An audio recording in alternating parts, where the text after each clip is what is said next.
चलिए अब कंटिन्यू करते हैं। तो श्लोक 19 से लेकर 24 तक अब हम पढ़ेंगे, क्योंकि इनमें पूरा एक डायरेक्ट लिंक है, तो हमें समझने में और ज़्यादा क्लैरिटी आएगी कि क्या हो रहा है। Okay, let's begin.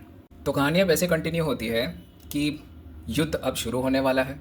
जो पांडवों के साइड से जो सेना है ना, उन्होंने शंख को ऐसे बजाया कि पूरी ऐसा मानो कि जैसे धरती काँप उठी। ठीक, अब ऐसा क्यों हुआ? क्योंकि जो उनकी सेना है ना, पांडवों की जो सेना है ना, उनको पूरा विश्वास है किस पे? श्री कृष्णा पे, जो कि एक्चुअली में क्या कर रहे हैं, उनके साइड से इस पर्टिकुलर वॉर को लीड कर रहे हैं। तो उनको पूरा विश्वास है चाहे कुछ भी हो जाए। ठीक, श्री कृष्णा उनके साथ है उनको डायरेक्शन देने के लिए।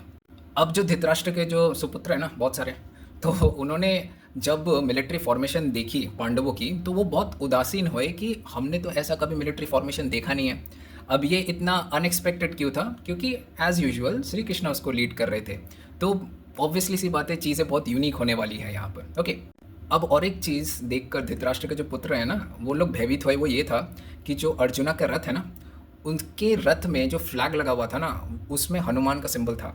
अब आपको पता ही है, राम और रावण के बीच में जब लड़ाई हुई थी, तो हनुमान जी किन के साइड से लड़े थे? राम के साइड से लड़े थे। तो it is another sign of victory, right? तो वो देखकर उन लोग फिर से भयभीत हो उठे। अब क्या हो रहा है, श्री कृष्ण यहाँ पर क्या है, शैरिटियर बने हैं, मतलब जो कि रथ चला रहे हैं, उनको कंट्रोल कर रहे हैं। तो यहाँ पर अर्जुना ने श्री कृष्ण को बोला, हे श्री कृष्ण, आप क्या करिए, इस रथ को दो दो आर्मी है ना, उनके बीच में खड़ा कर दीजिए। क्यों खड़ा कर दीजिए? इसलिए खड़ा कर दीजिए ताकि कि मैं देख पाऊँ कि मैं जिनसे लड़ने वाला हूँ, उनके लीडर्स के चेहरे मेरे को दिख जाए कि मैं किन के साथ अपना जंग छेड़ने वाला हूँ। ठीक, अर्जुना को ये पता था कि ये वॉर की एकदम भी ज़रूरत नहीं है, बट स्टिल क्योंकि दुर्योधन ने इस जंग को छेड़ी है, तो there is no place for peace talk.